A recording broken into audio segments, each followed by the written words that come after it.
The chiming of the chapel bells drifted across the Mississippi Delta that June morning in 1842. Yet it was not meant for any sort of jubilation. It served merely as another grim reminder that within those lands, nothing was born of free will, only of grim obligation. Mary had barely turned 18 when she was handed over like breathing merchandise, bundled in hollow vows and bargains struck between callous men who never once bothered to ask her full name. There was no grand proposal, absolutely no courting period, not even a fleeting glance to suggest she held any worldly value. There was solely a signed deed, a trio of witnesses, and the harsh creaking of a mule wagon destined to carry her away from everything she held dear. The delta blazed relentlessly under the cruel afternoon sun. Thick dust billowed from the dirt path like dark smoke, clinging to the perspiring skin and stinging the eyes of anyone brave enough to travel it. The distant ridges stood like formidable green barricades, blanketed by endless cotton fields stretching toward the horizon, unyielding rows of white bowls that upheld that entire empire built on quiet agony and immense wealth. Inside a stifling, cramped cabin on the outskirts of Natchez, Mary stood motionless in the center of the parlor, her hands tightly woven together, her gaze anchored to the worn wooden floorboards. She did not shiver, even though sheer terror crawled through her very veins like ants marching up a pine tree. Her dark hair was pinned up in a modest bun, and the faded calico dress she wore was the only garment she owned lacking obvious patches, stitched by her late mother years ago when they still harbored a sliver of faith in a brighter tomorrow. Across the dimly lit room, her stepfather leaned heavily against the whitewashed wall, his thick arms folded across his broad chest. The man's face was etched with severe crevices, not born of old age, but of the deep-seated bitterness he had nurtured since becoming a widower half a decade prior. His narrow eyes glinted with a vile concoction of greed and relief as he scrutinized the gentleman before him, silently tallying how many gambling debts this transaction would erase and how many jugs of corn whiskey he could secure with the remaining coin. Thomas Jefferson Montgomery stood squarely in the middle of the room, a felt planter's hat in his hand, bearing the rigid posture of a man accustomed to overseeing the grueling labor of others beneath the scorching southern sky. He was 38, yet the weathering of his angular face made him appear much older. Deep furrows reminiscent of plowed earth lined his features, rough stubble darkened his jawline, and his amber eyes looked utterly vacant, as if their light had been extinguished and buried in the exact same plot where he laid his first wife to rest 2 years ago. The stepfather cleared his throat abruptly, shattering the oppressive quiet that hung over the room like a looming thunderstorm. "The girl is a tireless worker, Mr. Thomas. She is well versed in cooking, scrubbing, and keeping a tidy homestead. She was raised assisting her poor departed mother since she was but a child. I assure you, sir, she will bring you no grief whatsoever." Thomas maintained his silence, merely watching her. His gaze briefly swept over Mary, devoid of curiosity, lacking any spark of desire, completely bereft of any discernible human warmth. It was an exceedingly practical, frigid assessment, akin to a planter inspecting livestock before a purchase or selecting a fresh iron tool to replace a broken one. "And she possesses an iron constitution," the stepfather rambled on, his tone dripping with a fabricated earnestness that fooled no one but himself. "Sturdy as an old hickory tree, she will manage the big house and all the daily chores without a single utterance of complaint. My late wife raised her proper, with strict discipline and a prime example of absolute submission." Mary clenched her fists at her sides, yet she refused to lift her chin. She understood perfectly well that voicing dissent would be entirely futile, that any spoken word would be branded as insolence, and that any defiant movement would be met with swift brutality or being thrown into the streets. Ever since the yellow fever outbreak claimed her father 5 years ago, her entire existence had dwindled down to obeying, remaining utterly silent and merely surviving. Her stepfather had never viewed her as a daughter, but strictly as a heavy burden that consumed his provisions and took up space he could easily rent out to field hands.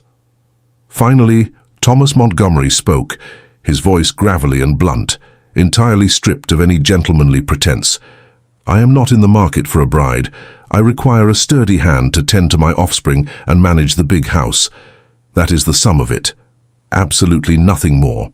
The older man nodded with eager haste, betraying his desperate need to finalize the wretched bargain. "That is precisely the role she shall fill, Mr. Thomas. Precisely that. The girl is fully aware of her lowly station. She knows she is not moving there to be pampered or to offer her uninvited thoughts. She is going there exclusively to serve." From the pocket of his heavy canvas trousers, Thomas extracted a folded yellowed parchment and handed it over to the stepfather with deliberate, measured motions. "Here is the deed for the acreage we agreed upon. 30 acres bordering the creek, alongside 10 head of cattle that will be driven to your property by next week. It is all properly recorded, entirely lawful and binding." The stepfather snatched the document with trembling hands, his dirt-caked fingers tracing the ink as if it were spun gold. "This is more than equitable, Mr. Thomas. More than equitable. You are a man of unshakable honor, just as they say." Thomas placed his hat firmly on his head and pivoted toward the threshold, terminating the negotiation without a shred of ceremony. "She leaves with me this instant. There is no logical reason to delay." Mary swallowed hard, a painful lump forming in her throat as though phantom hands were choking her. No one bothered to ask if her meager belongings were packed. No one inquired if she was willing to depart. No one asked her a single blessed thing. She simply raised her eyes for the very first time that bleak afternoon and drifted toward the corner of the cabin, collecting her sole worldly possession, a cloth bundle bound with coarse twine, holding 2 spare garments, a mended skirt, a rough cotton blouse, and her mother's wooden rosary, the solitary inheritance she possessed aside from her stubborn will to live. Her stepfather did not even offer a parting word. He merely gave a dismissive nod before returning his ravenous attention to the deed, already plotting the value of the timber, the timeline for selling the steers, and the profit he had squeezed from a stepdaughter he always despised. Outside, the sun was sinking toward the horizon, painting the heavens in violent shades of burnt orange and crimson. The mule-drawn wagon rested quietly before the porch, the beasts chewing dry fodder with boundless patience, blissfully ignorant of the human tragedy unfolding beside them. Thomas mounted the bench first, taking the reins without casting a glance behind him or offering a hand to assist her ascent. Mary climbed aboard unaided, settling into the wooden bed atop a dust-laden blanket that reeked of livestock sweat and back-breaking toil. The wagon lurched forward, the wooden spokes groaning against the rutted, uneven dirt road. Mary refused to look back over her shoulder. There was absolutely nothing within those walls that warranted a final gaze. Not a single joyful memory, no hidden tenderness, no farewell that would alter her sorrow. There were only years of profound silence and coldness, of meals eaten while standing, of grueling labor without a hint of gratitude, of an existence entirely devoid of meaning beyond servitude. The journey dragged on for grueling hours that stretched like days. The silence wedged between them was absolute and suffocating, interrupted only by the rhythmic creaking of the wheels, the occasional snorting of the mules, and the melancholy song of a whippoorwill lost in the twilight. Mary kept her vision locked on the shifting scenery. Boundless fields of white cotton, grand plantation mansions perched on gentle rises, dilapidated slave quarters clustered together like unhealed scars upon the earth, weary enslaved men and women trudging back from the fields with hoes slung over their aching shoulders and vacant stares, and barefoot children playing in the rust-colored dirt. Thomas Montgomery did not utter a single syllable during the entire grueling ride. He never paused to ask if she suffered from hunger, thirst, or exhaustion. He never inquired about her family name, her exact age, or whether her heart harbored fear or fragile hope. He merely guided the team with mechanical precision, his gaze fixed far ahead, entirely absorbed in thoughts she would never comprehend and was never authorized to ask about. When the veil of night descended completely, brilliant stars dotted the ink-black endless sky, appearing entirely indifferent to the miseries of mankind below. Mary pulled her thin shawl tighter around her shoulders, feeling the nocturnal chill bite through the worn fabric, sensing the hollow void expanding within her chest. She had no true understanding of her final destination, no concept of what trials awaited her, no certainty that she would endure whatever was to come. All she comprehended was that her fate had been sealed without her having a solitary voice in the matter. without her desires carrying any weight, without anyone stopping to wonder if this was the life she envisioned.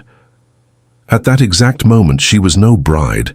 She was not a woman brimming with dreams, nor was she even considered a whole human being. She was merely a pawn shifted across a board played by powerful men. A minor inconvenience resolved, a business deal finalized, one less hungry mouth traded away for acreage and livestock. And as the wooden wagon rumbled down the dark, potholed country road, Mary squeezed her eyes shut and offered a quiet prayer, the words escaping as fragile whispers swallowed by the clatter of the wheels. She did not pray for a return to her old life. She did not pray for a heroic rescue, and she certainly did not pray to find love. She asked solely for the resilience to weather the impending storm, to endure one more sunrise, one more week, one more grueling year, until the Lord showed her mercy and concluded her suffering in His own divine timing. Before we press on with this tale, kindly subscribe here. We breathe life into the memories and voices that were historically silenced, but which carry the profound wisdom of entire generations. Oak Ridge Plantation emerged on the horizon as an imposing silhouette carved against the starlit sky, appearing both majestic and fiercely intimidating.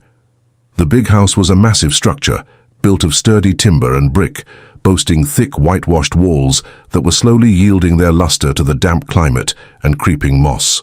The sloping roof extended out over a sprawling wraparound gallery, supported by grand wooden pillars, where empty rocking chairs swayed and creaked in the night breeze like restless spirits. Surrounding the main residence, the vast estate splintered into numerous outbuildings, the gin house where the cotton was processed, the expansive ginning yard bordered by low fences, the overseer's rigid cabin, the small quiet family chapel, the sturdy wooden livestock pens, the sweet-smelling peach orchard, and situated much further back, nearly swallowed by the shadows, the extensive slave quarters where the captive souls who bled for the cotton fields resided. Thomas halted the team before the grand steps of the big house and dismounted without any urgency or pomp. He retrieved a lantern hanging from a porch nail, striking a match to the wick, and the golden glow illuminated his deeply exhausted face, scarred by entrenched lines of sorrow that the passage of time had utterly failed to erase. He offered a sharp jerk of his chin toward the heavy front door. "Step inside." Mary descended from the wagon bed, clutching her fabric bundle to her chest like a protective shield. Her bare feet connected with the packed earth, and she trailed behind Thomas toward the entryway, feeling the immense gravity of every single step, deeply aware that she was crossing into a realm she might never escape. He shoved the solid oak door, which groaned in protest on rusted hinges, and they stepped into the foyer. The interior of the big house was immaculate, yet entirely freezing. Not due to the weather, but owing to a complete absence of vitality, a chilling lack of human affection. The walls stood barren, devoid of vibrant paintings or adornments, saving a somber wooden cross. The heavy walnut table anchoring the dining room was surrounded by 8 chairs, all of them starkly empty. The grand iron stove resting in the kitchen corner held only the grey, dead embers of a forgotten supper. A few ceramic jars sat neatly aligned on a wooden shelf. Everything was strictly organized, mathematically placed yet completely soulless, lacking any delicate feminine influence or any sign that living, breathing people resided there rather than mere ghosts surviving day by day. Down the narrow hallway leading to the sleeping chambers, 3 sets of eyes locked onto the newcomer. 3 youngsters stood as motionless as pillars of salt, their expressions a tangled web of acute curiosity, deep suspicion, profound fear, and a chaotic, fragile hope. The youngest was Sarah, merely 4 years of age, clutching a faded, ragged, corn-husk doll tightly against her little chest. Her brown ringlets were wildly unkempt and knotted, and her large dark eyes blinked at a sluggish pace, scrutinizing Mary silently, failing to fully grasp the identity of this strange woman. The thumb of her free hand was securely anchored between her lips. James, the middle child, was 7. He gripped his little sister's hand with a fierce, protective stance, shouldering a heavy responsibility that no boy of his tender years ought to carry. He was far too bony for his age, his knobby knees jutting out beneath heavily patched trousers. His solemn face seemed to harbor burdens far exceeding his youthful comprehension, appearing as though he had witnessed tragedies no child should ever behold. William, the eldest, stood a firm step behind his younger siblings, his arms folded tightly across his chest, in an uncanny, flawless imitation of his father's stoic posture. At just 9 years old, he already possessed the hardened glare of one who learned far too early that the world was exceptionally cruel, that mothers perished, that strangers arrived to take their place, and that absolutely nothing was permanent. His jaw was firmly locked, and he glared at Mary with an intensity bordering on pure hostility. Thomas gestured vaguely toward the silent trio. "These are William, James, and Sarah. From this moment onward, you are to look after them. Tend to the property, tend to all of it." There was no warmth in this introduction, no hint of affection, not even a minimal effort to ease the awkwardness of the encounter. It was simply another rigid command issued, another heavy duty assigned. Mary nodded slowly, attempting to offer a gentle, reassuring smile to the children, but they offered nothing in return. Sarah buried her face against her brother's leg. James cast his eyes toward the floorboards. William continued to pierce her with that defiant stare, wordlessly screaming that she was an unwanted intruder, that she would never replace their mother, that she was nothing more than an uninvited trespasser. Thomas pointed a calloused finger toward a room at the far end of the hall. "That chamber is yours. My own quarters are on the opposite wing of the house." He paused, his gaze turning to stone. "I will make this abundantly clear right now. You are brought here to labor, not for any other foul assumptions. Expect nothing from me beyond what our bargain dictates. Rations on the table, a sturdy roof overhead, and laundered garments. That is the entirety of it." Mary felt a vital string snap within her chest, yet she refused to let her face betray her despair. She simply nodded once more and paced quietly toward the designated room. It was severely cramped, holding a solitary cot, a battered trunk in the corner, and a single window overlooking the sprawling cotton fields. She placed her humble bundle atop the trunk and sank onto the edge of the mattress, her hands finally beginning to tremble violently now that she was cloaked in solitude. The initial weeks proved to be the most agonizing Mary had ever endured, and her life had already been a tapestry of profound hardships. The big house was far too massive for a lone woman to maintain. There were expansive pine plank floors demanding daily sweeping and vigorous scrubbing. Mountains of soiled linens constantly overflowed from woven wicker baskets. Hearty meals had to be cooked over a hot stove 3 times daily for 4 individuals who barely exchanged a single word. Dirty plates stacked high, fine furniture continuously gathered thick dust.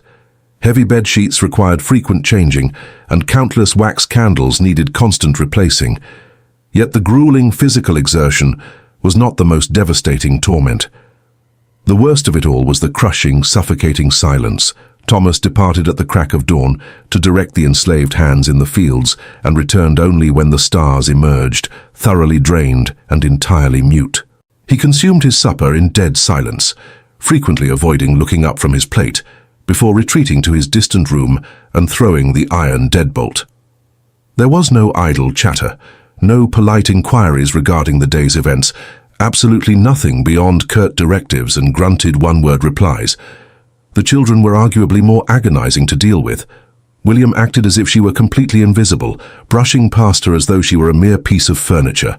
Whenever she dared to address him, he promptly turned on his heel and marched away.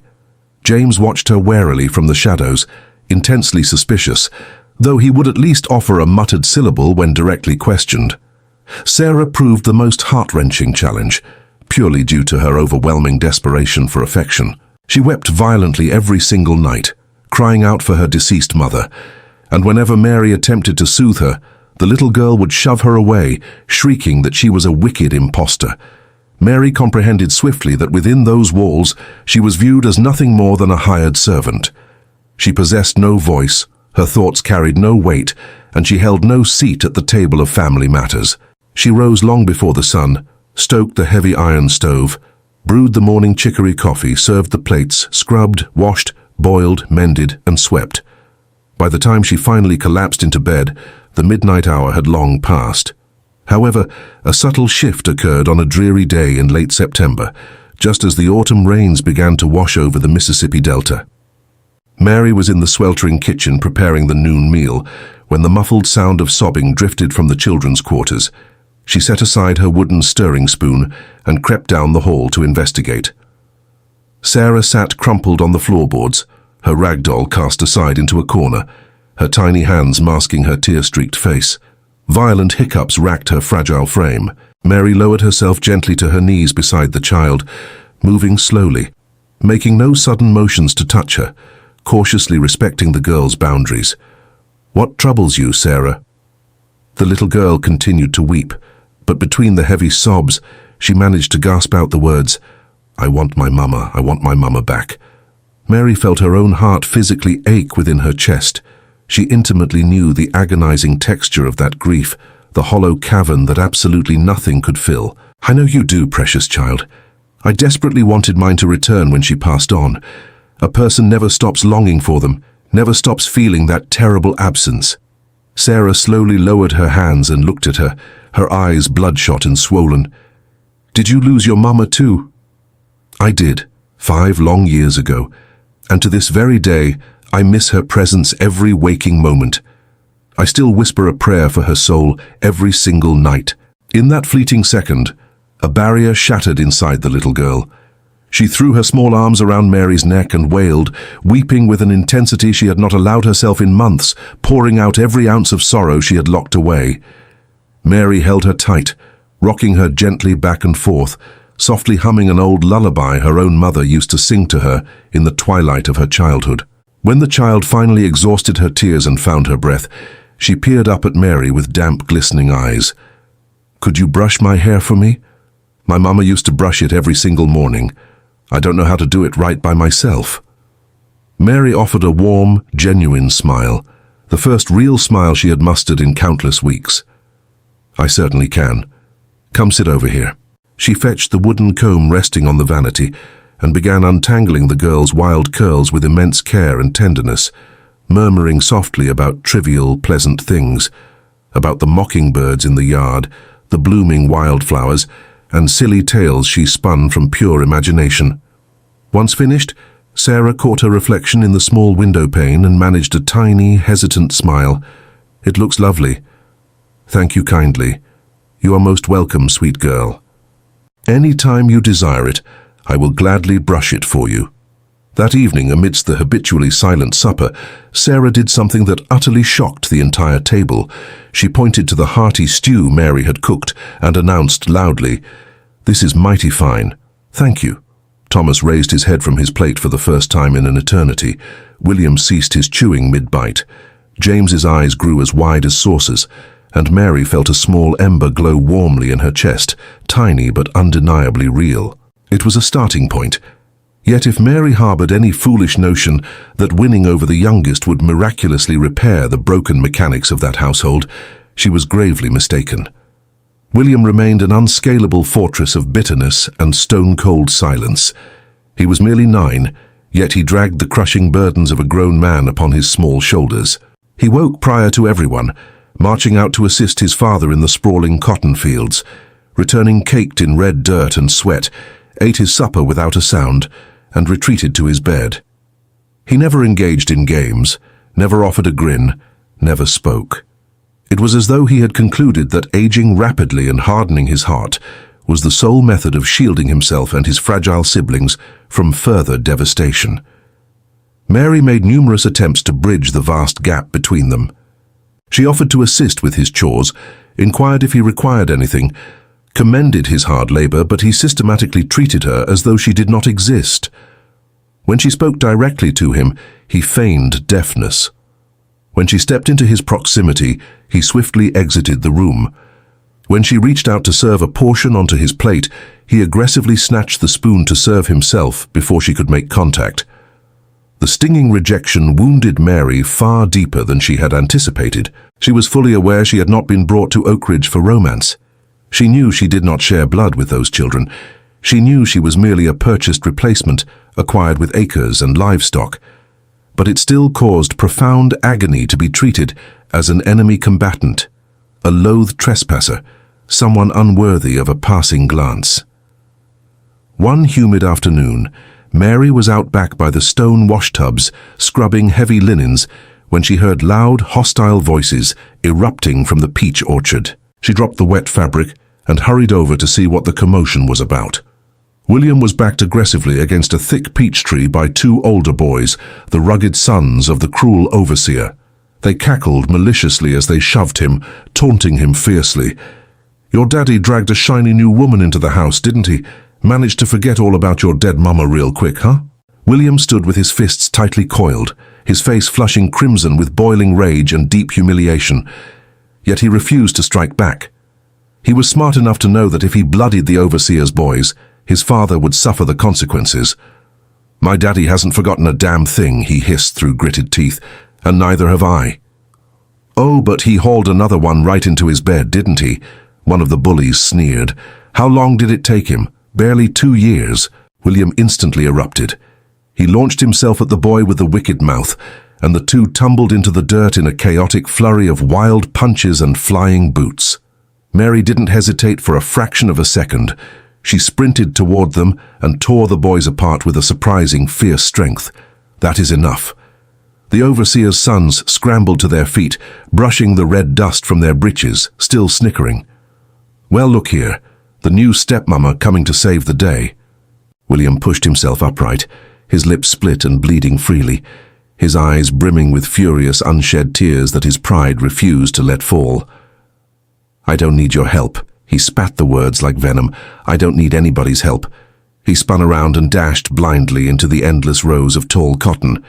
Mary stood frozen in the orchard, her heart aching terribly, fully aware she had likely just made the entire situation infinitely worse. That evening, William failed to appear at the supper table. Thomas inquired gruffly of his whereabouts, and James mumbled that he had spotted his brother climbing the ladder up to the loft in the gin house. Thomas moved to rise from his chair to fetch the boy, but Mary gently placed a hand on his arm to stop him. "With all due respect, Mr. Thomas, allow me to go. Please let me try to speak with him." Thomas stared at her with that customary hollow gaze. "The boy won't listen to a word you say." Yet he did not command her to sit. Mary walked out into the cool night and climbed the rickety wooden ladder into the gin house loft, where heavy burlap sacks of unseeded cotton were stored. William was huddled deep in a pitch-black corner, his knees pulled tight to his chest, his bruised face buried in his folded arms. She sat down heavily several paces away, remaining completely silent at first. The heavy quiet stretched out for agonizing, endless minutes. Finally Mary spoke, her tone remarkably steady and quiet. "I was not brought to this plantation to replace your mother, William. No living soul could ever achieve such a thing. Nobody holds that kind of power." He offered no verbal reply, but she noticed his tense shoulders go rigid. "I came here solely because your father required an extra set of hands, and I desperately needed a roof over my head. It was a cold business transaction, absolutely nothing more. But that grim fact does not mean I cannot look out for you, protect your siblings, and tend to this homestead. It doesn't mean I cannot strive to make things a little easier to bear around here." William finally raised his head from his knees, his eyes violently red, his voice cracking with immense sorrow. "She died, bringing me into this world. My mama caught the childbed fever right after I was born. It was all my fault." Mary felt hot tears prick her own eyes. "It most certainly was not, William. The fever is no man's fault. It is a cruel sickness. You were nothing but an innocent babe. How on God's earth could that be laid at your feet? But my daddy was never the same man again. He stopped his smiling, he stopped his talking, he just stopped living. And now he holds you onto this property, and everyone in the county thinks he just threw her memory away." Mary shifted slightly closer, inch by careful inch. "Your father never forgot her. A man doesn't forget the true love of his life. He is merely trying to keep breathing the only way he knows how. In the exact same manner, you are desperately trying, the exact same way I am trying to survive." William stared at her, and for the very first time, the burning hostility was gone, replaced by an ocean of profound, bone-deep exhaustion. "It's so hard. It's so incredibly hard living on this land without her. I know, sweet boy. I know exactly how heavy it is. The change was not instantaneous, nor was it some grand magical fix, But that night, beneath the rafters, a vital thread shifted between them. William slowly began to accept that Mary was a permanent fixture, that she wasn't going to vanish into the night, and that perhaps, just perhaps, she was not an invading enemy. The ensuing weeks ushered in tiny incremental shifts that, when woven together, completely altered the dreary atmosphere choking the big house. Sarah began seeking Mary out every single morning to have her wild curls tamed, pleading for folktales before she slept, and asking for help tying little dolls out of dried corn husks. James gradually started posing shy questions over bowls of grits, inquiring softly about the town Mary hailed from, what her life had resembled before Oakridge, and if she actually liked residing there with them. And William, step by cautious step, stopped bolting from the room the moment she crossed the threshold. One crisp morning, Mary woke to find a beautiful pale magnolia blossom resting gently on the scarred kitchen table. There was no note attached, no verbal explanation offered, yet she knew with absolute certainty who had left it. And when William trudged in from the fields to eat his morning meal, she simply offered a warm smile and murmured, "I thank you for the flower. It is truly beautiful." He merely shrugged his shoulders, attempting to maintain an air of tough indifference, but Mary easily caught the faint trace of a genuine smile tugging at the corners of his bruised mouth. Yet while the children slowly began to embrace her presence, Thomas Montgomery remained a thoroughly locked vault, an impenetrable mystery. He maintained a vast, icy distance, as though it were a strict law of nature, acting as if showing the slightest warmth would be a treasonous act against the ghost of his dead wife. He stubbornly continued to ride out before the first light of dawn and trudge back long after dusk. He continued consuming his meals wrapped in brooding silence. He continued bolting his heavy bedroom door, as if he were simultaneously locking out any remote possibility of human connection.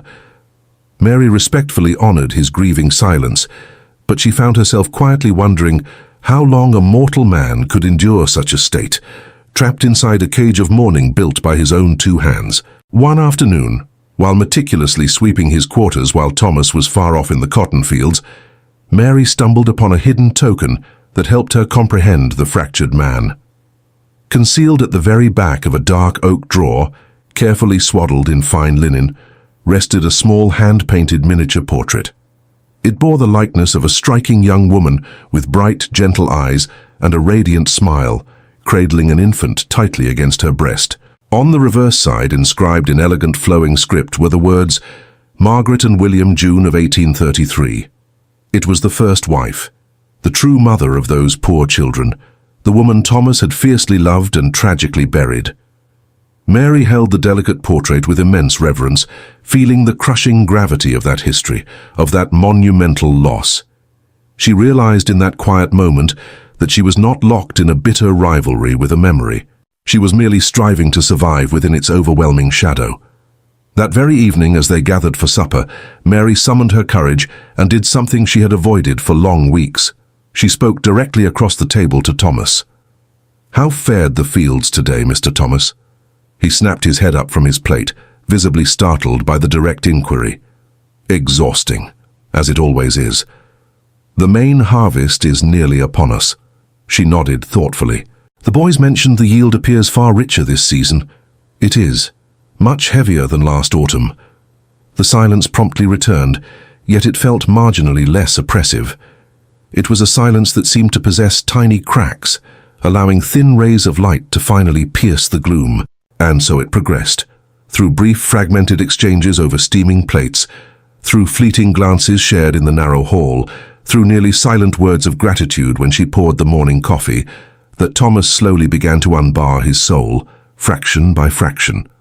One unusually warm afternoon, he rode back from the fields earlier than customary and paused, spotting Mary in the side yard, guiding Sarah's hands as they planted sunflower seeds in the rich soil. He stood frozen on the porch gallery, silently observing the tender scene from the shadows. He witnessed his youngest child giggling with pure joy, noted the extreme gentleness with which Mary guided those tiny fingers, and saw something he had not laid eyes on in 2 agonizing years, genuine life blooming upon his property. When Mary finally noticed his tall frame looming on the porch, her back stiffened, bracing for a harsh reprimand. yet Thomas simply spoke in a low tone. Margaret took great pleasure in tending to flowers. Mary nodded slowly, respectfully. Blossoms have a way of making the world appear a little less cruel, especially when the days are overwhelmingly hard. He looked at her then, truly saw her, perhaps for the very first time since he had hauled her onto his land. "You are looking after my blood exceptionally well. I thank you." She felt a profound warmth bloom inside her chest. "I am merely trying my best." "Your best is proving to be more than enough." And for the first time, Mary witnessed a flicker of true, unadulterated gratitude shining in his weary amber eyes. The Emancipation Proclamation had been issued years back, and rumors of freedom constantly whispered through the winds. But on Oak Ridge Plantation, much like the rest of the Deep South before the war's bitter end, little had functionally altered. The enslaved men and women continued toiling from the first crack of light until the sun sank below the cotton stalks, continued sleeping in cramped, decaying wooden shacks, and continued being legally recognized as the absolute property of another breathing mortal.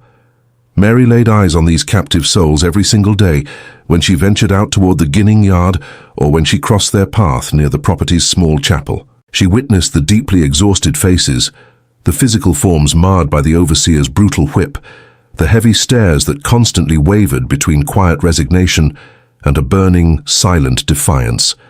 Among the enslaved folk bound to Oak Ridge, there was one particular woman who had immediately captured Mary's attention. Her name was Harriet, a formidable woman bearing the weight of perhaps 50 years, who commanded the fires as the head cook for the quarters. She possessed an incredibly commanding presence, her graying hair bound tightly beneath a vibrant cloth headwrap, boasting eyes that seemed to pierce straight through the flesh and perceive the hidden truths of the soul. The rest of the enslaved community treated her with immense, undeniable reverence, seeking her out for profound wisdom or herbal remedies, and even the vicious overseer intentionally avoided crossing her path. One humid morning, Mary was in the orchard gathering ripe peaches when Harriet materialized, balancing a massive woven basket of soiled garments destined for the creek. "Good morning to you, Miss Mary." "Good morning, Harriet. Do you require a hand with that heavy load?" The enslaved woman offered a slow, knowing smile, a curve of the lips that carried a complex mixture of sharp irony and subtle warmth. "You are the very first mistress on this land I ever heard offer to lighten the load of a slave." Mary felt a hot flush crawl up her neck. "I am no mistress of this house. I am simply—" She trailed off, completely unsure of how to accurately classify her own wretched existence. Harriet lowered the heavy basket to the grass and studied her intensely with those piercing, ancient eyes. "You are a woman who was traded away for land to scrub the floors and rear another woman's kin. You understand intimately what it means to be stripped of all choice. It is a different kind of shackle than ours, but you surely know the weight of it." Mary nodded slowly, recognizing the raw, undeniable truth anchored in the woman's words. "I do know it. I know what it is to be treated as breathing cargo, to be swapped for acreage and cattle." Harriet took a deliberate step closer, dropping her voice to a low, rumbling whisper. "But you possess something in this world that we are violently denied. You hold the power to earn genuine affection. You hold the power to change your standing within that big house. Us folk, it don't matter how many decades we bleed into this soil, it don't matter how many harvests we bring in. We are destined to draw our last breath bound in these same chains, whether you can see the iron or not." Mary felt stinging tears pool in her eyes. "It is a wicked injustice, Harriet. It is fundamentally evil. It is the cross the good Lord permitted us to carry," the older woman replied, her voice laden with unimaginable exhaustion. "But you still hold the power to bring about a change on this land. You can shine a little bit of grace on those motherless children, on that deeply broken man. Do not squander that gift." That brief, heavy conversation echoed relentlessly through Mary's mind for many days. She began observing the enslaved people on the property with newfound clarity, looking far beyond her own personal misery, beginning to grasp that her own suffering, while undeniably harsh, held a potential expiration date, whereas theirs stretched out like an eternal, inescapable nightmare. She quietly started leaving extra provisions of cornmeal and salted pork near the kitchen door for the quarters when the master wasn't looking. She began slipping out with jars of medicinal salves, when word reached the big house that a field hand had fallen ill. She even found the courage to fiercely intercede with Thomas when the overseer's cruelty grew excessively violent. They were painfully minor gestures, woefully inadequate in the face of such a monstrous institution, but they were the absolute most she could manage within the strict confines of her own gilded cage.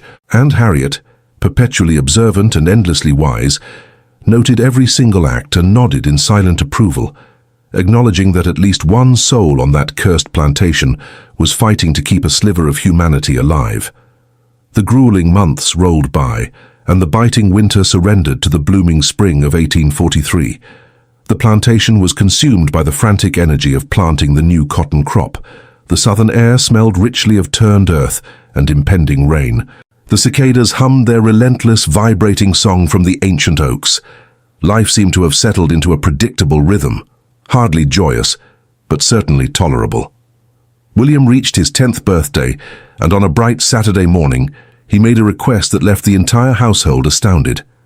"Daddy, may I take Mary up to the high ridge to visit Mama's resting place?"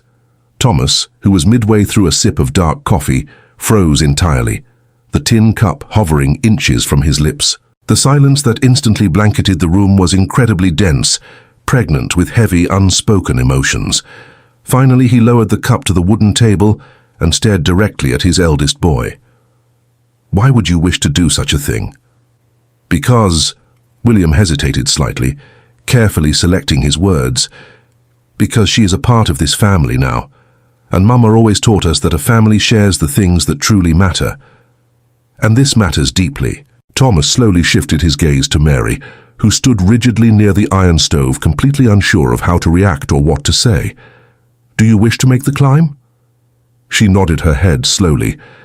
"If you permit it, sir, I truly would.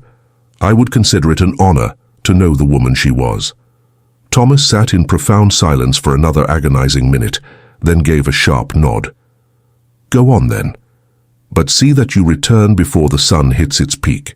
William broke into a brilliant, genuine smile and bolted down the hall to fetch James and Sarah. The trek up the sloping ridge required a solid half-hour of walking.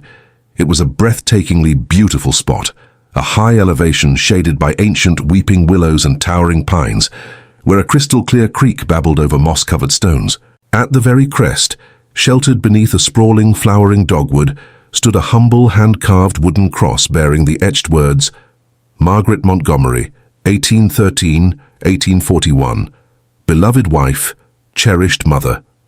Mary dropped gently to her knees in the soft grass before the marker, pressing her hands together in silent reverence.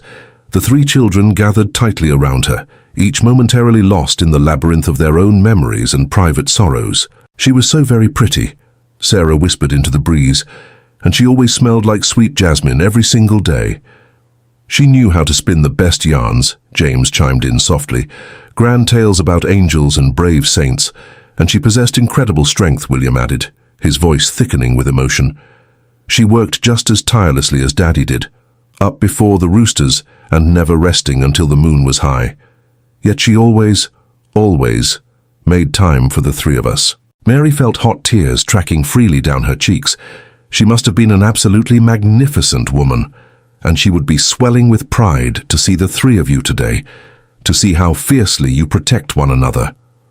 William turned his gaze to Mary then, and spoke words that irrevocably shifted the earth beneath them. "She would be mighty grateful that you came here, that you didn't give up and run off, even when we treated you so terribly wicked." Mary reached out and grasped his calloused hand, squeezing it with all her might. "You were never wicked, you were simply building a fortress around the immense love you held for her, and that is the most beautiful thing I have ever witnessed." They lingered on the ridge for another peaceful hour, clearing fallen leaves from the grave, laying down clusters of wild bluebonnets, and sharing stories of Margaret, ensuring her memory remained vibrant and alive. And when they finally descended the winding path back toward the big house, the very fabric binding them together had been fundamentally rewoven. It wasn't that Mary had miraculously erased Margaret's existence. It was that she had finally carved out her own distinct place within that wounded family, a place that didn't demand the erasure of the past, but chose to build a foundation upon it. That particular evening, Thomas Montgomery broke a habit he had fiercely maintained for over 4 months.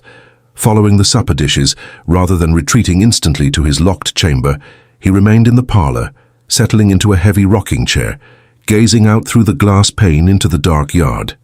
Mary was scrubbing down the kitchen counter when she caught sight of him. She hesitated for a moment, wiped her damp hands on her apron, and walked quietly into the parlor. "May I take a seat?" He nodded without turning his head. She lowered herself into the adjacent chair, and they sat immersed in silence for several minutes, simply absorbing the nocturnal symphony, the chirp of crickets, the distant hoot of a barn owl, the wind rustling through the Spanish moss. "I owe you my thanks," Thomas finally spoke, his voice thick with unexpressed emotion. "Whatever for? For taking them up the ridge to see her? For not shrinking away from keeping her memory breathing in this house? Most folks would have tried to bury the past, pretend she never walked this earth." Mary slowly shook her head. She was far too monumental to ever be erased, and the more I learn of her through the eyes of those children, the more deeply I respect her spirit. Thomas finally turned his head to look at Mary, and there was a profound shift in the depths of his eyes. Perhaps it was immense gratitude, or perhaps the tentative roots of something far more profound. "When I brought you to this land, I firmly believed you would be nothing more than another heavy cross to bear, another duty to fulfill, another piece of the plantation to manage." Mary offered a sad, knowing smile. "That is precisely what I was, a simple, cold transaction. But you took that transaction and forged it into something entirely different. You breathed life back into these wooden walls. You brought the light back into my children's eyes, and I—" He paused, a hard swallow bobbing his throat. "I truly don't know how to properly thank you for such a miracle. There is no need for thanks. I gained something incredibly precious here too. I gained a family to call my own. I gained a reason to wake up." In that hushed moment, an invisible current flowed between them. It was not fully blossomed love, not quite yet, but it was profound recognition. It was looking at another soul not as an obligation or a piece of property, but as a steadfast partner in the brutal game of survival, as an ally who was also warring against grief and striving to build a sanctuary in the dirt. And for that night, it was entirely enough. The cotton harvest of 1844 proved to be the most bountiful Oak Ridge had seen in a decade. The commodity prices were soaring in the northern markets, and the plantation flourished tremendously. Thomas managed to clear the crushing debts his father had left behind, and even began funneling capital into expanding the estate's operations.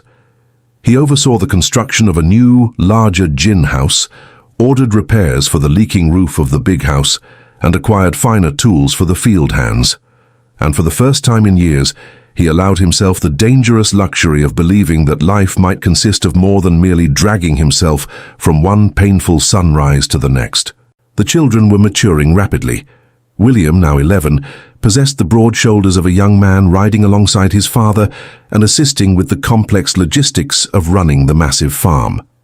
James, at 9, displayed a brilliant mind for ledgers and arithmetic, and Thomas had begun mentoring him in the intricate details of plantation bookkeeping. Sarah, a bright-eyed 6-year-old, was the absolute joy of the household, constantly echoing with laughter, playing in the dirt, and hauling in fistfuls of wildflowers to brighten the dining table. And Mary, who had been unceremoniously dumped there as bought property, had firmly become the very sun around which that entire family orbited. She was no longer just the weary woman who swept the floors. She was a trusted confidant, a wise counselor, the gentle mediator who quelled sibling squabbles, the comforting embrace that chased away midnight terrors, the loud cheer that celebrated small triumphs, the glue that bound their fractured pieces into a whole. Yet what nobody could have predicted was the slow, quiet blossom of something far deeper taking root between her and Thomas. It ignited in ways almost too subtle to notice. A lingering gaze that held for a fraction of a second too long, a rough hand brushing accidentally against a soft arm while passing the cornbread. A quiet, hushed conversation that bled late into the night out on the gallery, under a canopy of blazing southern stars. Thomas began abandoning the fields earlier in the evening, strictly to ensure he sat at the table alongside his family. He started seeking Mary's counsel regarding crucial decisions affecting the plantation's future. He began chuckling a deep, rumbling laugh whenever she recounted the children's daily antics, and Mary, who had sworn a blood oath to herself that she would never expect a drop of tenderness from this hardened planter, slowly realized she harbored an immense respect for him. She greatly admired his fierce devotion to his bloodline, his relentless work ethic, and his quiet, tortured struggle to act justly in a world built on profound injustice. Step by step, she recognized a new, terrifying emotion blooming within her, something that frightened her to her core, while simultaneously filling her with an overwhelming, radiant warmth.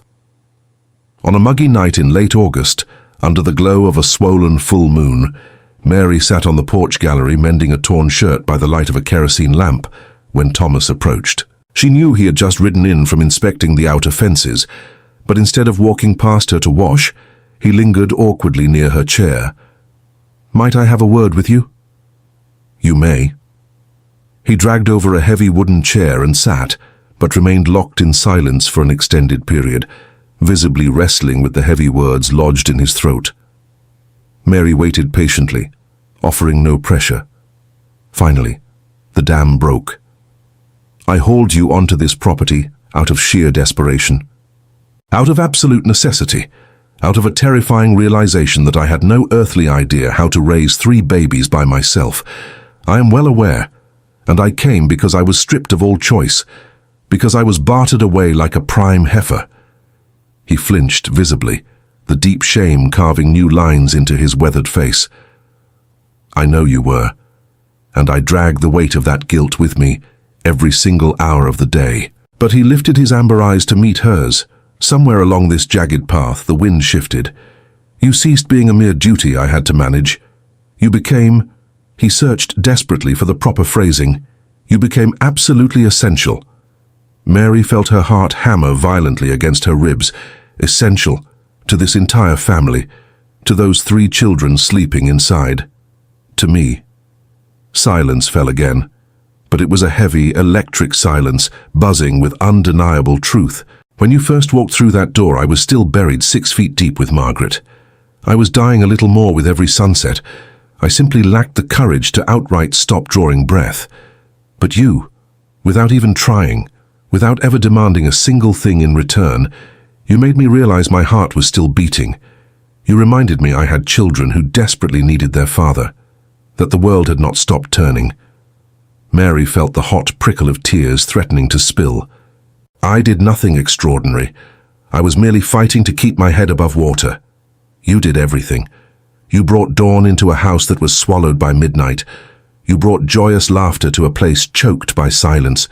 You planted hope in soil poisoned by grief." He reached out his rough, calloused hand, hesitant and trembling, and Mary took it without a second thought.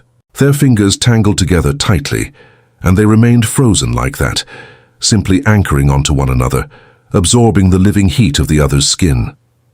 "I am not demanding a single thing you are not willing to freely give," Thomas murmured gently.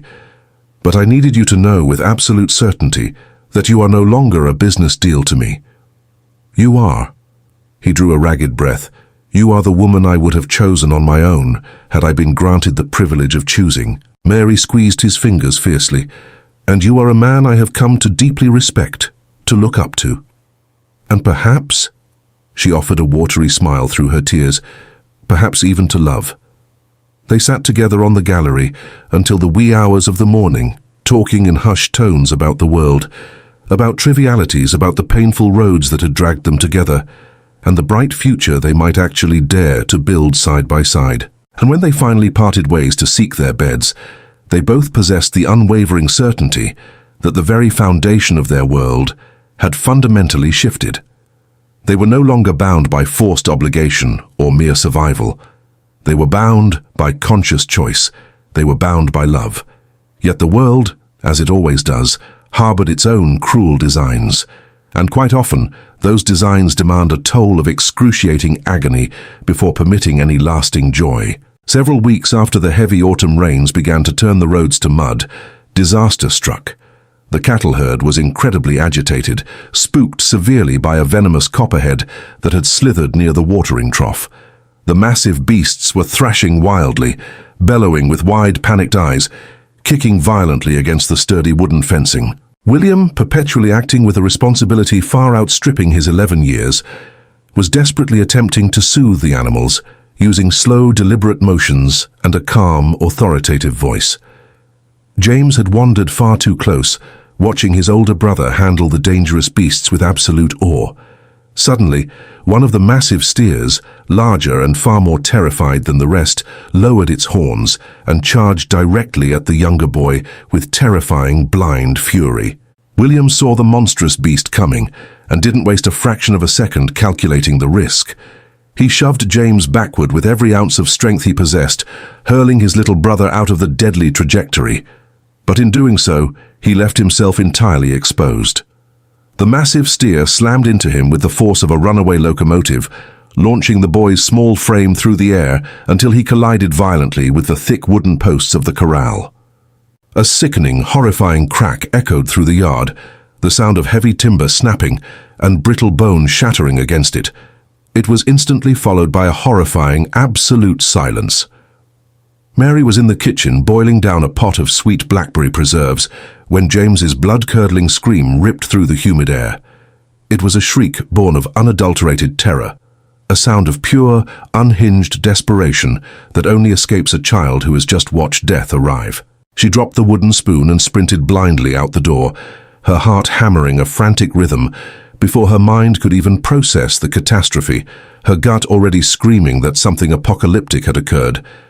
When she reached the muddy corral, she found William crumpled lifelessly in the dirt, a terrifying halo of dark crimson expanding rapidly beneath his skull, staining the Mississippi clay a vicious red. His eyes were rolled back and closed tightly, his face drained of all color, resembling a waxen doll.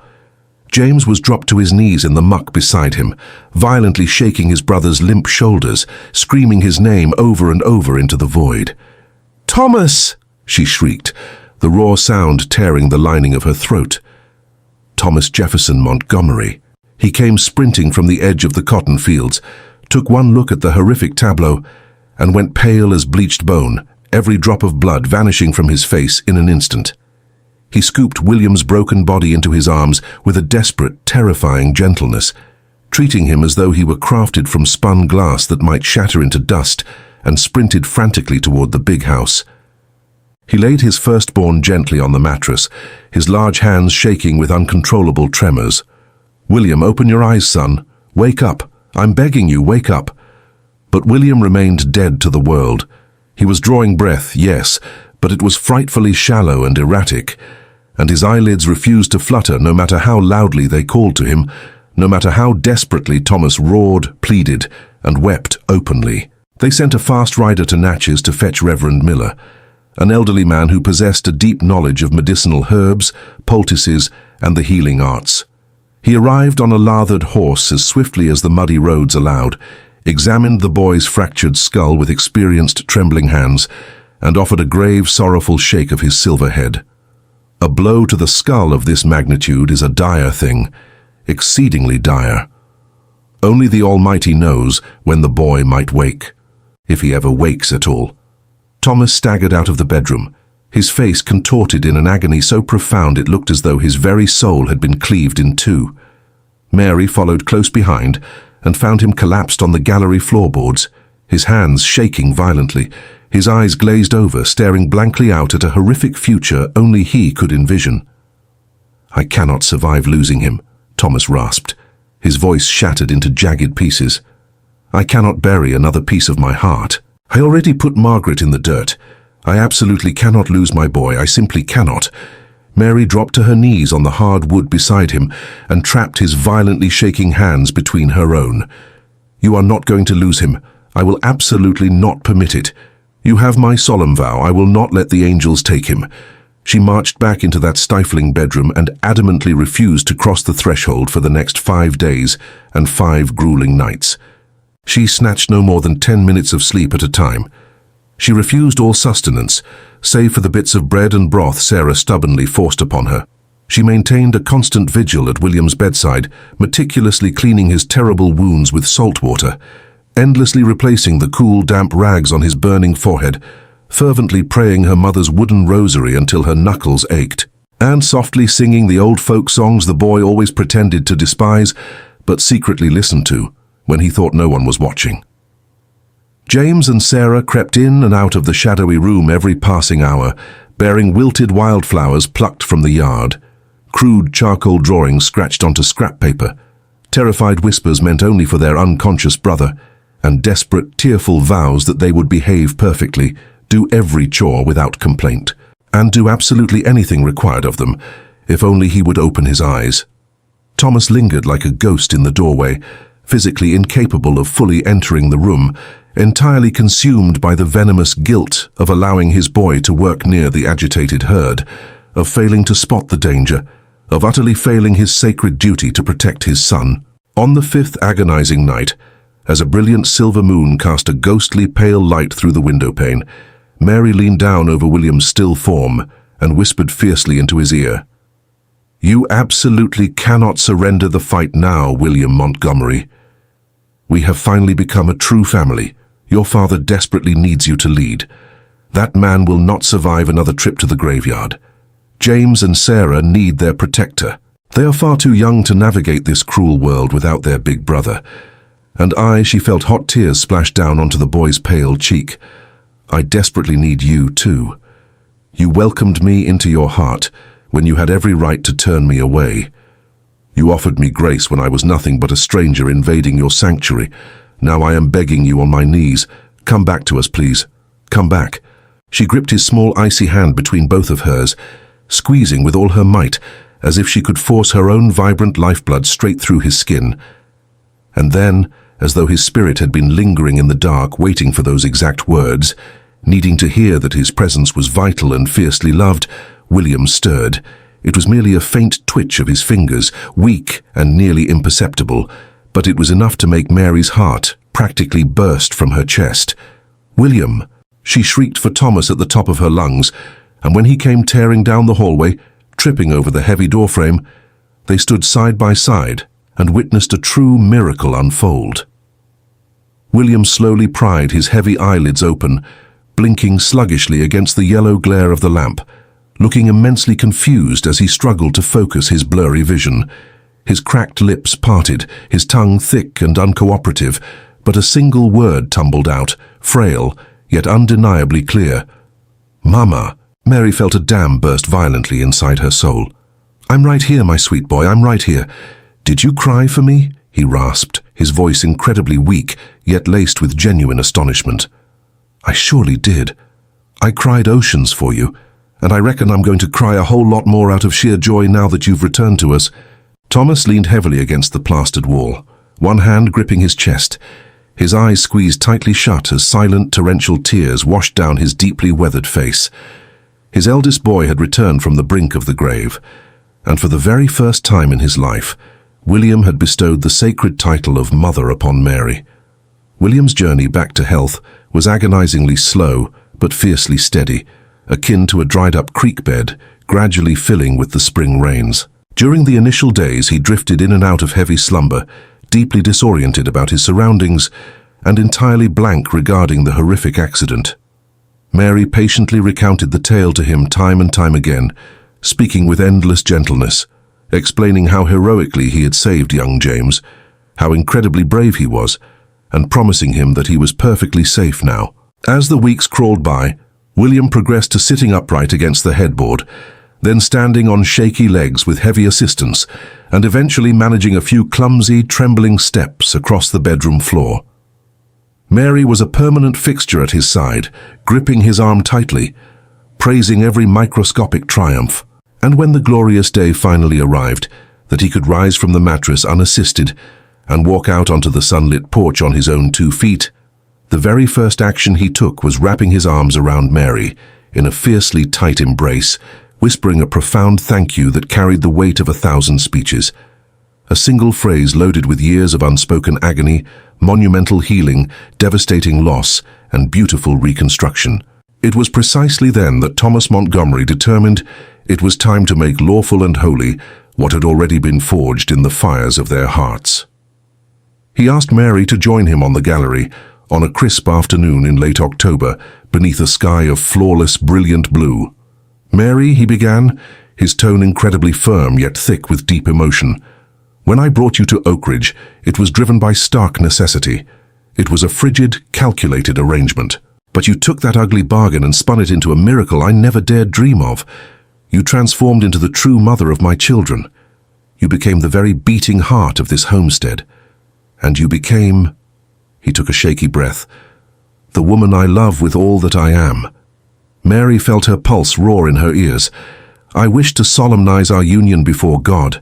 I want the Reverend to bless us.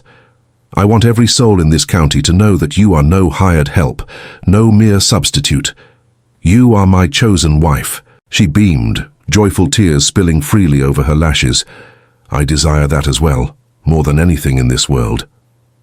The nuptials were set for the early days of November, before the bitter winter winds swept across the delta. It was to be an incredibly modest affair, held atop the very ridge where Margaret lay resting. Thomas possessed a deep-seated need for his first love to bear witness in some spiritual sense, feeling her blessing was essential for this new chapter to truly commence. The Reverend from town readily agreed to perform the rites beneath the open sky, recognizing the profound sanctity woven into the unusual request. When the chosen dawn arrived, the sky was blanketed in low, grey clouds, though they held no threat of pouring rain. Mary rose before the sun, aided by young Sarah and by Harriet, who had boldly requested special leave from Thomas to attend the sacred event. They helped her don a simple, elegant gown of pure white cotton that she had meticulously stitched herself over the passing weeks, featuring delicate floral embroidery circling the cuffs and the hemline. Resting against her collarbone was a silver locket that William had presented to her just days prior, earnestly explaining he wanted her to possess something that had once belonged to his mother, because she was now his true mother in every way that mattered.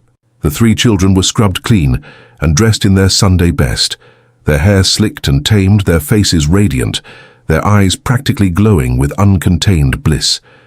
James was entrusted with guarding the simple gold bands Thomas had procured from a jeweler in Natchez. Sarah clutched a woven basket overflowing with white rose petals that Harriet had lovingly helped her gather from the garden. William, still lacking his full strength, but burning with fierce determination, was given the profound honor of escorting Mary up the ridge to the altar. The guest list consisted merely of a few neighboring planters who had witnessed the miraculous resurrection of the Montgomery family, alongside the enslaved folks of Oakridge, whom Thomas had shockingly granted a full day's rest so they might attend the ceremony if they so desired. A great number made the climb, acutely aware that such an invitation was a breathtaking rarity, a signal of something profoundly shifting in the wind.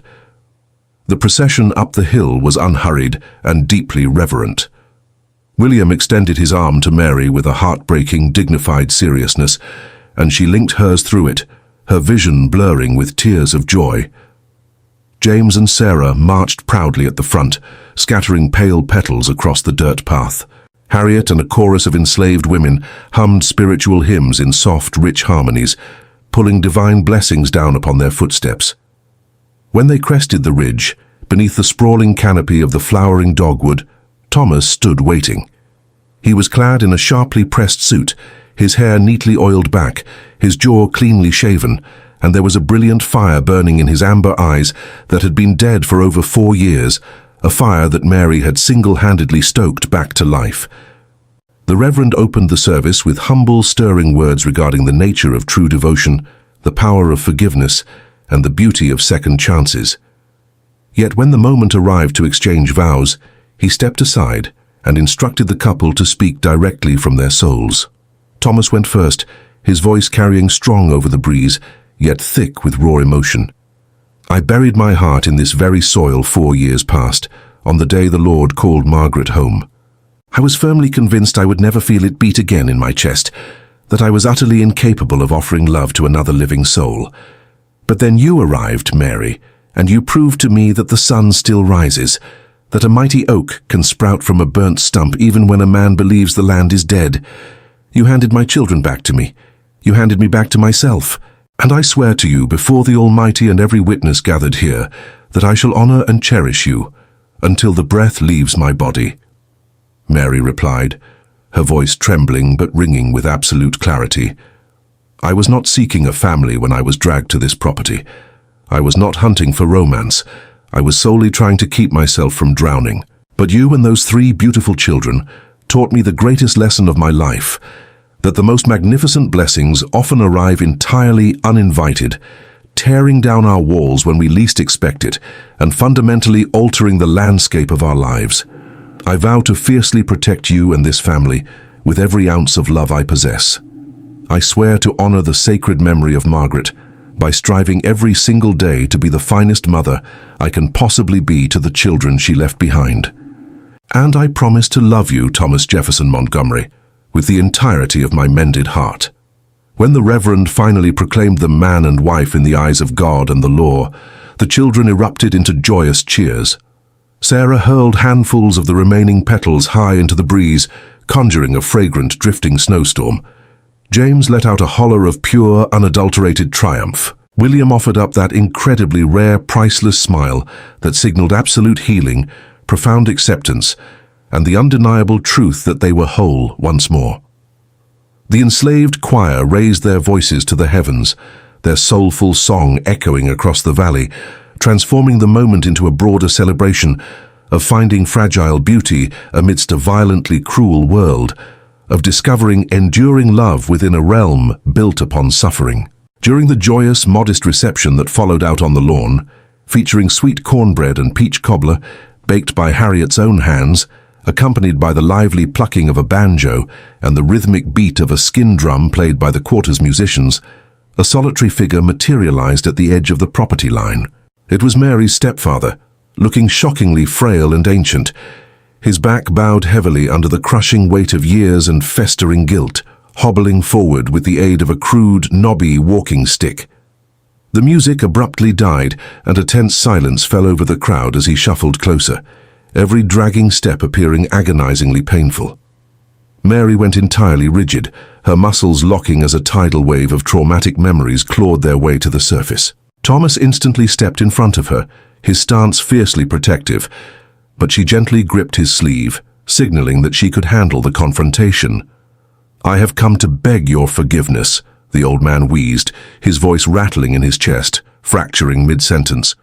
"For the wicked sins I committed against you, Mary, for trading you away as if you were a rusted plough rather than a human soul, for selling your life for dirt and cattle, for failing completely in my sworn duty to shield you from the world." Mary stared at his withered frame for a long, heavy minute. The rage still smoldered within her. Yes, a deep-seated grievance that would never entirely vanish. Yet, there was something far more powerful eclipsing it. A profound realization that clinging to that poisonous hatred would only corrode her own spirit, tainting the beautiful sanctuary she had fought so bitterly to build. Offering forgiveness did not equate to erasing history. It simply meant unchaining herself from the boulder. "You robbed me of my free will," she stated evenly, her tone like forged iron. "You sold me down the river like livestock. It was a monstrous, cruel act. It was deeply unjust. It was fundamentally evil. However, that wicked, twisted path, as agonizing and terrifying as it was in the beginning, ultimately led me straight to this porch. It led me directly to them." She swept her gaze over Thomas, William, James, and Sarah.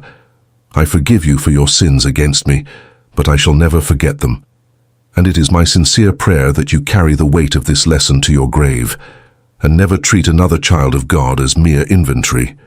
The ruined old man nodded weakly, bitter tears tracking through the deep gullies of his face, the physical manifestation of a repentance that had arrived decades too late. "I thank you. I thank you." He turned away and began the agonizing shuffle back down the dusty road, bearing the immense grace of a pardon he knew he had no right to claim, carrying a moral lesson he had learned far too late to save his own soul. Several weeks past the wedding day, on a frost-bitten winter morning, Mary discovered she was carrying a child of her own. The revelation flooded the big house with a tidal wave of renewed jubilation, multiplying the hope that had finally taken root. Thomas crushed her in a fierce embrace, whispering fervent vows against her hair, that he would protect her fiercely, that he would strike down anything that dared threaten her or the unborn babe.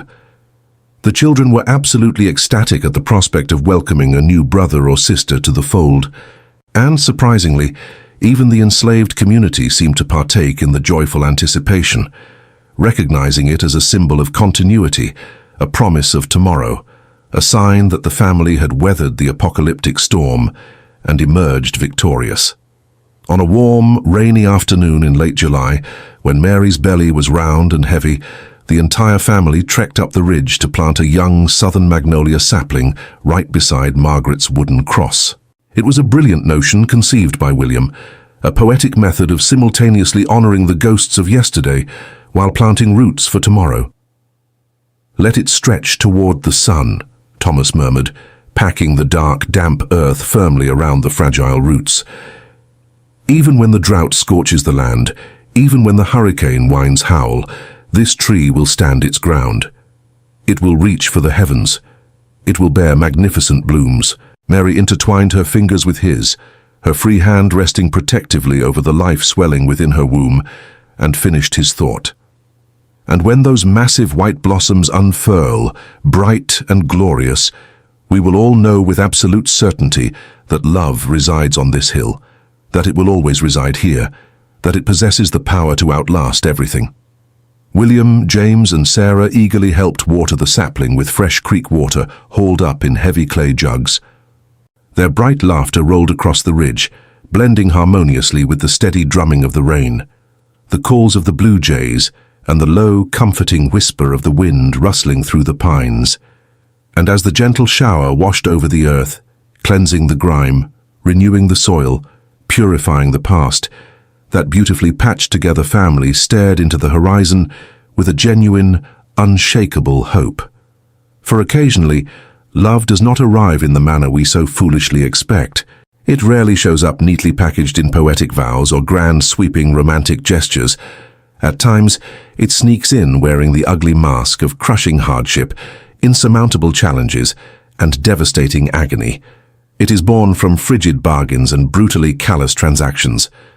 But when true love finally takes root, when it is meticulously constructed through endless patience and fierce devotion, when it is watered by a river of tears and nurtured with unyielding perseverance, it holds the power to transfigure the world. It mends broken bones. It completely rebuilds what was blown to dust. It forces life to erupt from dead, barren ground. And upon that high ridge, beneath a sky washed clean by the storm, standing in the shadow of a cross that signified a tragic end and a tiny magnolia that promised a beautiful beginning, 5 souls, whom a cruel fate had violently smashed together, finally understood that blood does not exclusively define a family. True family is a conscious choice. It is finding the grit to stay anchored when fleeing into the night would be infinitely easier. It is daring to love fiercely when turning your heart to stone would be far safer. It is extending radical forgiveness when holding on to a justified rage feels infinitely more satisfying. It is burying a tiny seed in the dirt, fully trusting it will eventually erupt into magnificent blooms, even if the waiting takes decades. The seasons turned, and in the windy month of March 1845, Mary delivered a healthy, bawling baby girl. They christened her Mary Margaret, paying deep homage to the patron saint of their family's faith, while simultaneously cementing the memory of the mother who had departed this world, but was never, ever abandoned by it. The labor was brutally agonizing and stretched on endlessly, but Harriet remained steadfast by the bed, utilizing her incredibly skilled hands and generations of ancestral wisdom, expertly guiding Mary through the blinding pain, whispering fierce incantations of strength, ensuring she did not cross the veil. When the infant finally drew her first breath, screaming vigorously into the world, Thomas burst into the chamber with tears streaming down his face and cradled his new daughter with an awe approaching holy reverence. "This is our blank slate," he whispered brokenly to Mary. "An opportunity to build everything the righteous way, right from the very first brick." The ensuing years proved to be the most tranquil and joyous era Oak Ridge Plantation had ever witnessed. The children shot up like weeds, robust and fiercely healthy. William matured into a stoic, incredibly industrious young man, gradually taking the reins of the plantation's immense operations. James uncovered a deep, insatiable hunger for literature, and Thomas began aggressively stockpiling funds to send him off to a proper university in the north when he came of age. Sarah grew to strongly resemble her biological mother, or so the gossiping neighbors claimed. Yet she carried herself with the profound kindness and iron-forged resilience she had learned directly from Mary. And little Mary Margaret blossomed in an environment saturated with affection, completely shielded from the bitter sting of rejection, never once doubting her immense worth. Yet, the vast nation swirling around their borders was shifting violently. The political drumbeat demanding the total abolition of slavery was growing deafening. Although the storm of the impending war had not yet broken, the fierce debates over the morality of human bondage were intensifying rapidly in grand parlors, fiery pulpits, and crowded town squares. The writing was slowly appearing on the wall, and deep within the walls of Oakridge, Thomas and Mary began engaging in agonizing, whispered debates late into the night regarding the soul of their legacy. "We cannot sustain this wickedness any longer," Mary urged quietly, rocking on the gallery on a humid evening in 1860. "It goes against God. It always has. These souls are entitled to their God-given liberty." Thomas rubbed his face wearily, violently torn between what his conscience screamed was righteous and the sheer terror of total financial collapse. "If I sever their chains all at once, the plantation will crumble to dust. We do not possess the coin to pay a massive army of freedmen. What if we simply labored alongside them?" Mary proposed boldly. "What if we carved up the acreage? What if we forged this land into a shared enterprise rather than a prison camp?" Thomas stared at her as if she had sprouted a second head. "That borders on treasonous rebellion. The neighboring planters would string us up for lunacy, but it would be the Christian thing to do."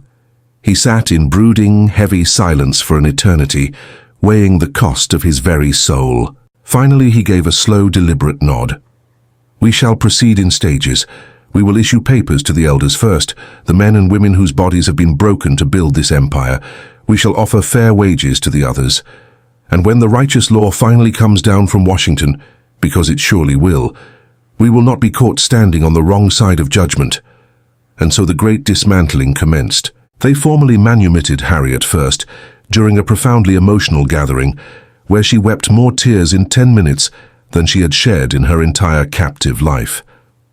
They deeded her a sturdy wooden cabin on the edge of the property, alongside a generous plot of fertile earth to cultivate however she saw fit.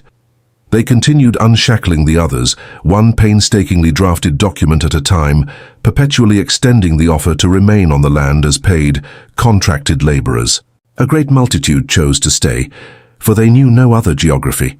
But they marched into the fields now with the profound knowledge that their sweat earned them silver, that they held the right to walk away whenever they pleased, that they were, at last, masters of their own destiny.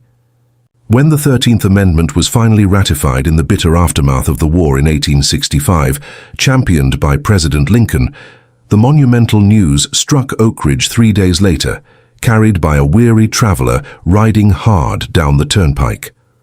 Thomas summoned every living soul to the ginning yard, his family, the paid freedmen, and the handful who were still awaiting the final stroke of the pen. "The day has arrived," he declared, his voice quivering with the magnitude of the moment. "The institution of slavery has been eradicated from this nation. Every man, woman, and child here is free, completely free." The silence that cascaded over the crowd was as deep and profound as a church service. Then, slowly, the dam broke.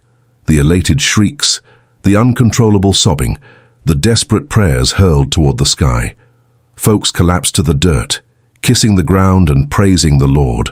Others collided in fierce, crushing embraces.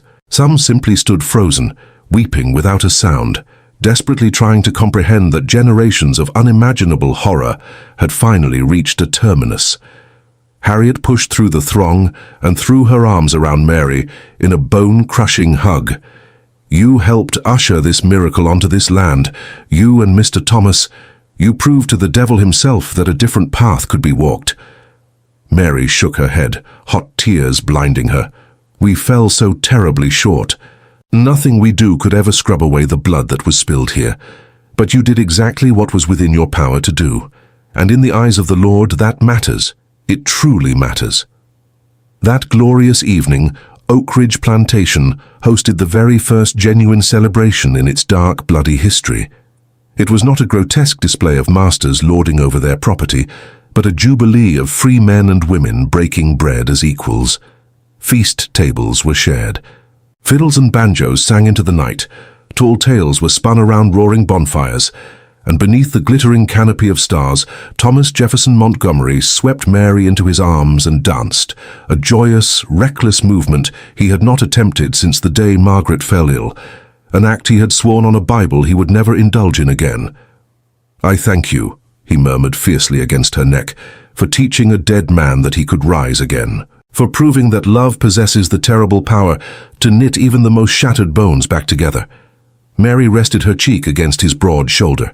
"We stitched one another back together, and now we are going to spend the rest of our days helping to stitch this wounded country back together too."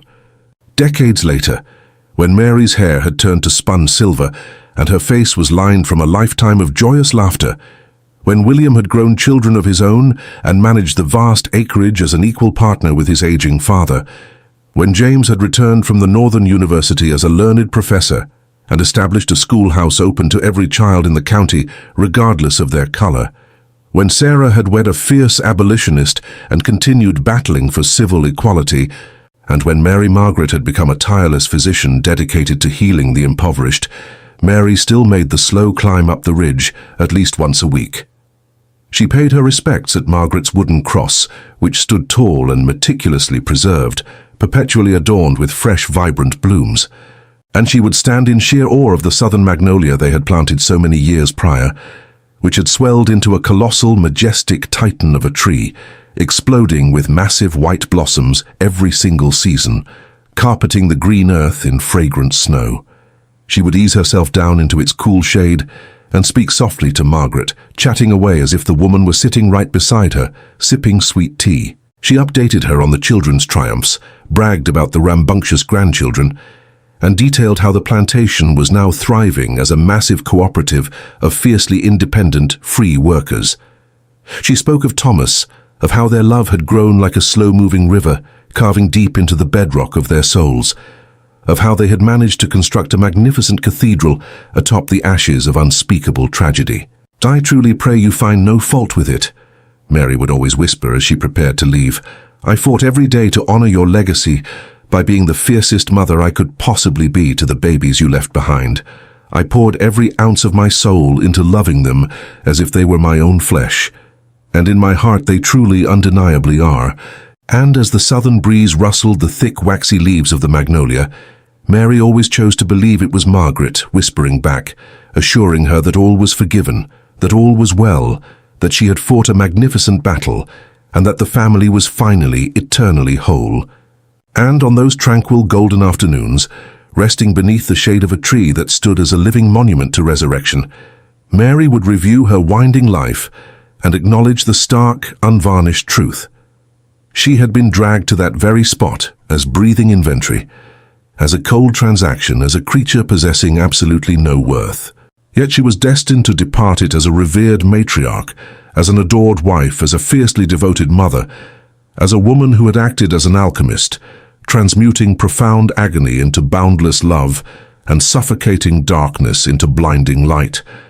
And when she finally surrendered her last breath to the ages, many years down the road, encircled tightly by generations of children, grandchildren, and great-grandchildren, the final word to pass her lips was one of absolute gratitude. She gave thanks not for the years of brutal suffering, but for the divine privilege of taking that suffering and molding it into something breathtakingly beautiful. And so we reach the conclusion of another tale that forces us to pause and reflect on the nature of true forgiveness, the miracle of second chances, and the unstoppable force of genuine love. If you have not yet subscribed to our channel, now is the absolute perfect moment to join this family that works tirelessly to salvage the memories and voices that history cruelly attempted to bury. Please share with me in the comments below which specific moment of this story stirred your soul the most, and what wisdom you gleaned regarding the true meaning of family and the power of choosing to love even when the world strips you of all other choices. We cherish reading every single comment and discovering how deeply these narratives impact you, how powerfully they echo within the hearts of those who walk this journey alongside us. I thank you kindly for being here, for building this community that flourishes with every passing day, and for helping us keep the blazing history of our ancestors alive and breathing.